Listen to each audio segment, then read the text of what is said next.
અને તેમ છતાં આ જે ચુકાદો આવ્યો એમાં ચૈતર વસાવાને આઘાત ઓછો અને ભીતરી આનંદ વધુ એવો છે આ ચુકાદો.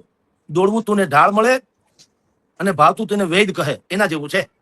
જ્યારથી કરશનદાસજી ભાદરકા, ઉમેશ મકવાણા, રાજુભાઈ કરપડા, સાગર રબારી એક પછી એક આમ આદમી પાર્ટીને છોડતા ગયા, અત્યારે પાર્ટી સ્વયં નોંધારી થતી જાય છે. નોંધારી. હવે હમ ખાવા એક માણસ વેધો જેનું નામ ગોપાલ ઇટાલિયા છે અને એ કેટલું જજુમે એના ઉપર પ્રશ્નાર્થ છે.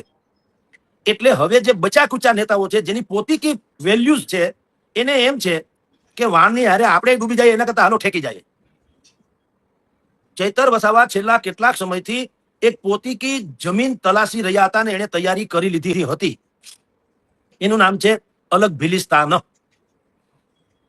ગુજરાત સહિત 4 રાજ્યો, આડોશ પાડોશના 4 રાજ્યના પ્રાદેશિક એટલે કે સરહદી જે વિસ્તારો છે પ્રાદેશિક, એમાં જે ભીલ આદિવાસી સમાજ રહે છે એનું એક આખું અલગ રાજ્ય મળે એવી માંગણી સાથે ભિલિસ્તાન એની ડિમાન્ડ ચૈતર વસાવા ઘણા સમય પહેલા કરી ચૂક્યા.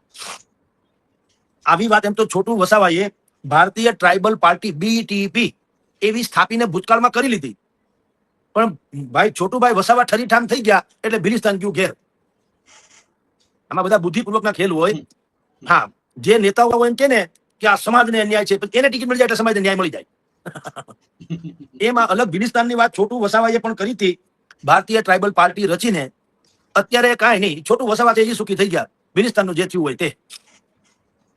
ચૈતર વસાવા પણ એ જ પેટર્ન ઉપર છે. ફેર એટલો છે કે હાવ છોટુ વસાવાની જેમ દેખાડો નહીં કરે. એ અમસ્તા પણ આદિવાસી સમાજ માટે મસીહા જેવી એની અત્યારે હાલત છે, સ્થિતિ છે. એ ત્યાંનો હીરો છે એમ કે તો ચાલે, આદિવાસી બેલ્ટનો.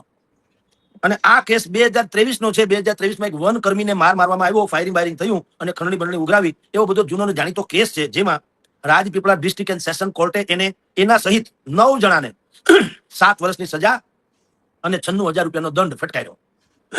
હવે આ સજા થઈ તેમ છતાં રાજનીતિમાં ભવિષ્યમાં આને આ કેસેટ તમે પાછી વગાડી શકો એવી વાત છે.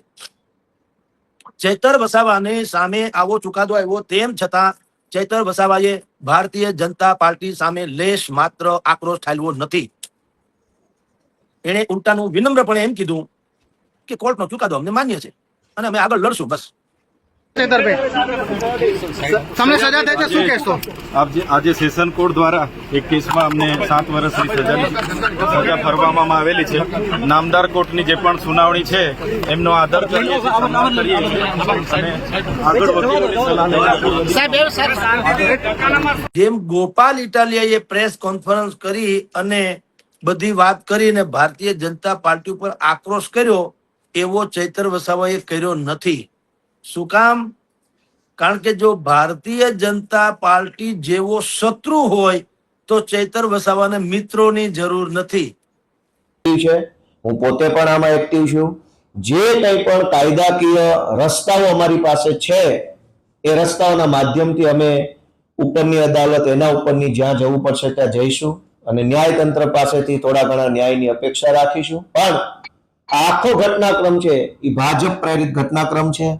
ચૈતર વસાવા જ કે ગુજરાતના ઇતિહાસમાં અનેક કાંડ કૌભાંડ ને દુર્ઘટનાઓ બની છે, હજારો ઘટના બની છે. કોઈને સજા નહીં, સજા માત્ર ચૈતર વસાવાને. આ સજા શેની છે?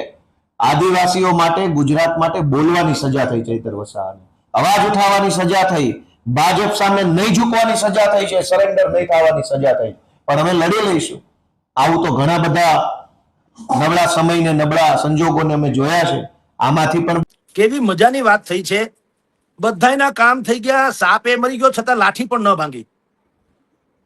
ચૈતર વસાવાને પણ ઘણા સમયથી જાવું થઈ રહ્યું હતું આમ આદમી પાર્ટીમાંથી. સૌરાષ્ટ્ર ગુજરાતમાં આમ આદમી પાર્ટીની કિસાન આક્રોશ રેલી નીકળી, એમાં પ્રવીણ રામથી માંડીને બાકી બધાએ ભાગ લીધો. ચૈતર વસાવાએ એવો ભાગ ન લીધો જે લેવો જોઈએ. કારણ કે રાજુ કરપડા વયા ગયા, કરશનદાસજી ભાદરકા વયા ગયા, છેલ્લે તો સાગર રબારી વયા ગયા. સાગર રબારી ખેડૂતોના એનું માથું ગણાય સૌથી મોટું. રાજુ કરપડા આક્રમક અને ઓલા ચાણક્ય જેવા છે સાગર રબારી. અને એનું સાગર રબારી જે કઈ એનાલિસિસ કરે, સમાજે એને સેલ્યુટ કરવું પડે, કારણ કે એની પાસે બધા ડેટા કલેક્શન સાથે હોય. સરકારી પ્રવક્તાઓએ પણ સાગર રબારીના જવાબ દેવા અઘરા, એટલા એજ્યુકેટેડ વ્યક્તિ છે. તો રાજુ કરપડા ને સાગર રબારી નીકળી ગયા તો પછી ચૈતર વસાવાએ બમણા જોરથી પાર્ટી માટે લડવું જોઈએ. એને બદલે એની નિષ્ક્રિયતા ઉડીને આંખે વળગે એવી હતી. અને ત્યારે મેં જેટલી ડિબેટ કરેલી ત્યારે મેં કીધું હતું કે આ વાત વિધાન અંડરલાઈન કરજો એમ મેં કીધેલું જે તે લોકોને, કે જરૂરી નથી કે 2027ની ચૂંટણી ચૈતરભાઈ વસાવા આમ આદમી પાર્ટીમાંથી લડે. એ જરૂરી નથી. ચૂંટણી કદાચ લડશે, આમ આદમીમાંથી નહીં લડે એવું મેં જે તે સમયે સંકેત આપ્યો હતો. એન કેન પ્રકારે અત્યારે તો કમસે કમ યથાર્થ ઠર્યો કે તેઓ શ્રી પેલા તો ધારાસભ્ય તો મટી ગયા છે. ગુજરાત વિધાનસભાના સ્પીકરે કીધું કે સેશન કોર્ટે એને 2 વર્ષથી વધુ ની સજા ફટકારી છે, એટલે એનું ધારાસભ્ય પદ તત્કાલ અસરથી નાબૂદ થાય છે. આ એક વાત. સજા થઈ 2 વર્ષથી વધુ એટલે સેશન કોર્ટનો નિયમ છે કે 3 વર્ષથી વધુ કોઈની સજા થાય તો એ ત્યાં ને ત્યાં ઓન ધ સ્પોટ જામીન આપી ન શકે. એટલે કે ચૈતરભાઈએ હવે હાઈકોર્ટ ને પછી સુપ્રીમ કોર્ટ જવું જ પડે. હવે ઈ હાઈકોર્ટ ને સુપ્રીમ કોર્ટમાં જશે તો ખરા જ, અને અત્યારે કદાચ એપ્લિકેશન કરી પણ નાખી હશે. હવે જે સમયગાળો છે, મહિનો 2 મહિના જે નીકળે કે 6 મહિના નીકળે, એમાં અંડરગ્રાઉન્ડ ડાયલોગ થશે. ડાયલોગ ડિલિવરી શું થશે કે બોલો પતાવવું છે કે બતાવવું છે, રાઈટ? અને થશે કેવું, પશ્ચિમ બંગાળમાં તૃણમૂલ કોંગ્રેસના 28 માંથી 20 સાંસદો જુદા પડ્યા અને એને એક બીજી party nationalist citizens party of India, હા અજાણી પાર્ટી, કોઈ કાળો કાગડો ઓળખતું નતું, એમાં વિલીનીકરણ કર્યું આ 20 જણાએ. અને 20 પાછું કર્યું હું એનડીએ ને ટેકો આપી દીધો.